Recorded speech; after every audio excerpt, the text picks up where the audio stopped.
আমার ভাতিজা আমাকে ছোট আব্বু বলে ডাকে, এতে কোনো সমস্যা হবে কিনা? অজু করে আয়না দেখলে অজু ভেঙে যায়। নামাজের সিজদা করতে গেলে ছোট বাচ্চা সিজদার জায়গায় বসে থাকলে কোথায় সিজদা দিব? আমি একজনের কাছ থেকে কিছু টাকা ধার নিয়েছিলাম, তার সাথে আমার যোগাযোগ নেই, যোগাযোগ কোনোভাবেই আর করা সম্ভব নয়। এখন আমি কি করতে পারি? আমার মামাতো বোন আমার বয়সে 5 মাসের বড়, আমি কি তাকে বিয়ে করতে পারবো? পরিবারের সদস্যদের সঙ্গে শান্তি বজায় রাখার জন্য ছোট ছোট মিথ্যা বলা যাবে কিনা? মেয়েদের মাসের একটা নির্দিষ্ট সময় নামাজ পড়তে হয় না, ওই সময় কি নখে নীল পালিশ লাগাতে পারবে? কেউ যদি ঢিলা কুলুপ না করে অজু করে তাহলে কি তার অজু হবে? ফরজ নামাজ শেষে বৈঠকে দুরূদ শরীফ পড়া শেষ করার পূর্বেই ইমাম সালাম ফিরিয়ে ফেললেন, সেক্ষেত্রে আমার করণীয় কি? প্রশ্ন উত্তর দেওয়ার আলোকিত ভবনে আমরা প্রবেশ করি। লিখেছেন, মেয়েদের মাসের একটা নির্দিষ্ট সময় নামাজ পড়তে হয় না, ওই সময় কি নখে নীল পালিশ লাগাতে পারবে? হ্যাঁ, ওই সময় নখে নেল পালিশ লাগাতে পারেন। মাসিকের সময়তে যেহেতু আপনার সালাত নেই, অতএব নেল পালিশ আপনি ব্যবহার করলেন, আপনার ওযু করার প্রয়োজনীয়তা নেই, আপনি এটা করতে পারেন। এরপর যখন পবিত্র হবেন তখন আপনি সেখান থেকে নেল পালিশ গুলোকে রিমুভ করে আপনি ওযু করে নামাজ পড়লেন, এটা জায়েজ আছে, কোনো অসুবিধা নেই। ইবাদত ইসলাম আপনি লিখেছেন, ওযু করে আয়না দেখলে ওযু ভেঙে যায় না, এতে কোনো ওযু ভাঙে না। আলফাত ফারজান আপনি লিখেছেন, স্বামীর সামনে টিপ লাগালে গুনাহ হবে কি? সৌন্দর্য বর্ধনের জন্য লাগাতে পারেন, কোনো অসুবিধা নেই, সেটি জায়েজ আছে। বিতি রহমান আপনি লিখেছেন, নামাজের সিজদা করতে গেলে ছোট বাচ্চা সিজদার জায়গায় বসে থাকলে কোথায় সিজদা দিব? সেক্ষেত্রে একটু ডানে বামে আপনি সরে সিজদা করতে পারেন, তাতে কোনো অসুবিধা হবে না। একটু এক কদম ডানে সরে গেলেন বা এক কদম বামে সরে গেলেন কিংবা এক কদম পেছে সরে গেলেন, কোনো অসুবিধা নেই। আর যদি কোনোই জায়গা না থাকে তাহলে এক হাতে আলতো করে বাচ্চাকে একটু সরিয়ে তারপর আপনি সিজদা করতে পারেন, কোনো অসুবিধা নেই। আব্দুল করিম পাটোয়ারি লিখেছেন, ফরজ নামাজ শেষে বৈঠকে দুরূদ শরীফ পড়া শেষ করার পূর্বেই ইমাম সালাম ফিরিয়ে ফেললেন, সেক্ষেত্রে আমার করণীয় কি? ফরজ নামাজের শেষ বৈঠকে ইমাম আপনার দুরূদ শেষ করার আগে যদি সালাম ফিরিয়ে ফেলেন তাহলে আপনি খুব দ্রুততার সাথে দুরূদ শেষ করবেন। আর যদি দুরূদ শেষ করতে অনেক দেরি হয় তাহলে সেক্ষেত্রে কোনো একটা স্টেশনে দাঁড়িয়ে সালাম ফিরিয়ে ফেলবেন, আপনার সালাত হয়ে যাবে ইনশাআল্লাহ। অর্থাৎ যে কোনো একটা জায়গায় অর্থবহ হয়, যেমন আল্লাহুম্মা সাল্লি আলা মুহাম্মাদ ওয়া আলা আলি মুহাম্মাদ শেষ করলেন, পরে আপনি সালাম ফিরিয়ে ফেললেন, কারণ এখানে একটা অর্থবহ বাক্য হয়ে গেল।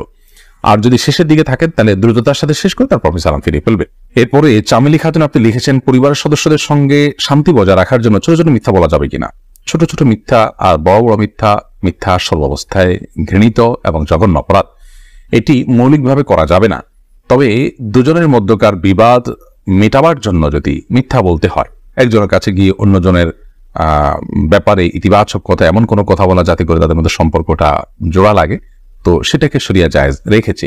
পরিবারের সদস্যদের মধ্যে যদি এরকম কোনো পরিস্থিতি তৈরি হয় তাহলে সেক্ষেত্রে ওই ধরনের মিথ্যা কথা বলা জায়েজ আছে। এছাড়া আপনি খেয়াল খুশির মতো আপনি মিথ্যা বললেন পরিবারের সদস্যদের মধ্যে তথাগত শান্তি বজায় রাখার জন্য, এটি জায়েজ নয়।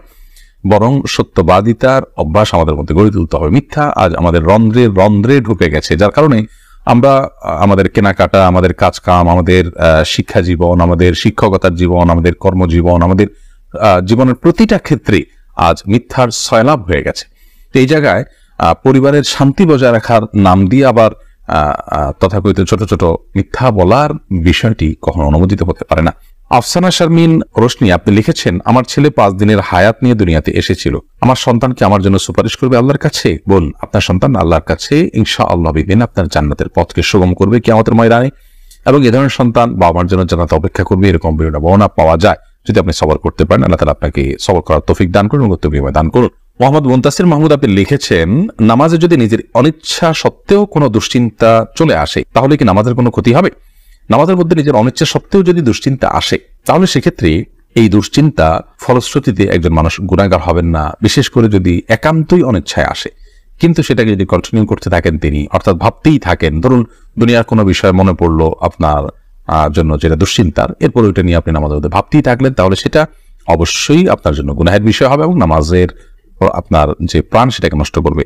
হঠাৎ কোনো দুশ্চিন্তা হলো এবং মুহূর্তের মধ্যে সেটাকে আপনি ভুলে গিয়ে সালাতে মনোযোগী হয়ে গেলেন, তাতে কোনো অসুবিধা নেই, এটা ইচ্ছার বাইরে হয়েছে। আর আখিরাত নিয়ে, আল্লাহর ভয়, কবরের আযাব, এই জাতীয় বিষয় নিয়ে যদি আপনার দুশ্চিন্তা হয় সেটা তো খুব প্রশংসনীয় বিষয়, কারণ সেটা আপনার সালাতকে আরো বেশি আপনার আল্লাহর কাছে গ্রহণযোগ্য করবে ইনশাআল্লাহ। শারমিন আক্তার আপনি লিখেছেন, আমি একজনের কাছ থেকে কিছু টাকা ধার নিয়েছিলাম, তার সাথে আমার যোগাযোগ নেই, যোগাযোগ কোনোভাবেই আর করা সম্ভব নয়। এখন আমি কি করতে পারি? আপনি যদি তার সাথে যোগাযোগের কোনো সুযোগ না থাকে এবং যোগাযোগের কোনো সম্ভাবনা না থাকে তাহলে সেক্ষেত্রে ওই টাকাটা কোনো গরিব দুঃখীকে দান করে দিবেন তার তরফ থেকে, অর্থাৎ তার তরফ থেকেই ডোনেশন করে দিলেন, দান করে দিলেন, সবটা তার আমল নামায় যুক্ত হলেন, মাধ্যমে ইনশাআল্লাহ আপনি দায়মুক্ত হওয়ার চেষ্টা করতে পারেন। হাবিব রাজ আপনি লিখেছেন, আমার মামাতো বোন আমার বয়সে 5 মাসের বড়, আমি কি তাকে বিয়ে করতে পারবো? দেখুন, যিনি বয়সে বড় তার সাথে বিবাহ বন্ধনে আবদ্ধ হওয়া মৌলিকভাবে জায়েজ আছে, এটি কোনো নাজায়েজ বা হারাম কোনো বিষয় নয়।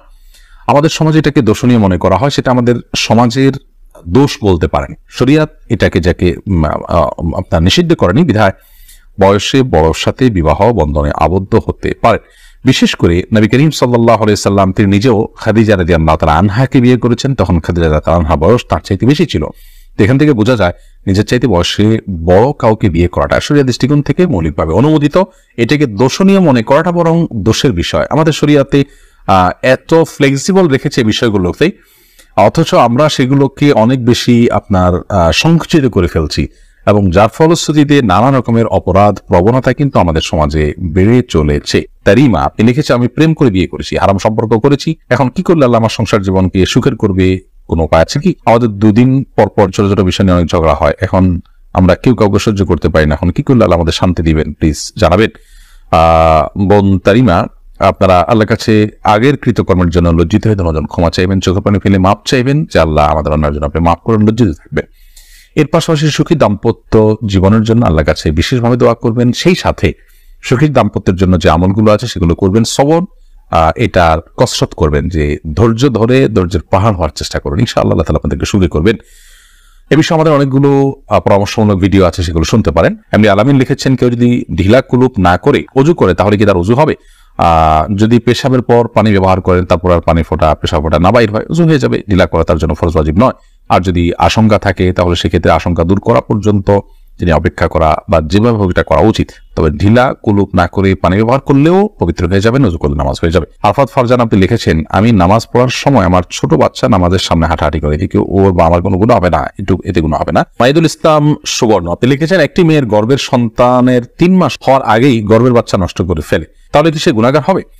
গর্ভের বাচ্চা নষ্ট করা সর্বাবস্থায় অপরাধের কথা, কিন্তু যদি সন্তানের মধ্যে হার্টবিট বা প্রাণ সঞ্চারিত হওয়ার আগেই আপনার কোনো এমন ওজরের ভিত্তিতে সেটি নষ্ট করা হয় যে ওজরটি শরীয়া গ্রাহ্য, যেমন তার ফলশ্রুতিতে মার শরীর বা জীবনের মধ্যে হুমকি আছে, বা বড় কোনো বিপদ হতে পারে, বা বড় কোনো সমস্যা আছে, এরকম কোনো ওজরের ভিত্তিতে যদি এটা করে, তাহলে সেটা ক্ষেত্র বিশেষে ওজরের উপর নির্ভর করে সেটা জায়েজ হতে পারে। আর এমনিতে মনে চাইলো আর সন্তান নষ্ট করে ফেললো সামান্য ঠুনকো অজুহাতের ভিত্তিতে, এটি জায়েজ হবে না, এর ফলশ্রুতিতে মানুষ গুনাহগার হবে। জোস মাসুম মামুন এআইডি থেকে আপনি লিখেছেন, আমার ভাতিজা আমাকে ছোট আব্বু বলে ডাকে, এতে কোনো সমস্যা হবে কিনা? দেখুন, আপনার ভাতিজা যদি আপনাকে ছোট আব্বু বলে ডাকে তাহলে সেক্ষেত্রে মৌলিকভাবে কোনো অসুবিধা নেই, কারণ আমাদের দেশে অনেক এলাকাতে চাচাকে ছোট বাবা বলা হয়। ছোট বাবা বলা হয় এটা রূপক অর্থে, তাকে সত্যিকারের পিতা মনে করে বাবা বলা হয় না। মানে আম্মুর রাজুল ইসলাম ওয়াবি, একজন কারোর চাচা তার বাবার মতোই অনেকটা শ্রদ্ধার জায়গা থেকে এবং অন্য অনেক দিক থেকে, সেই জায়গা থেকে তাকে ছোট আব্বু বলার যে প্রচলন আছে, এই প্রচলনটা আপনার রূপক অর্থে বলা হয়, সেই অর্থেই প্রচলনটা আছে, যার কারণে এটাতে আপনার বাপ নয় তাকে বাপ ডাকার যে অপরাধ, সে অপরাধ বা সে গুনাহ এখানে হবে না, কারণ ওই উদ্দেশ্যে কেউ বলেও না, এবং বাবা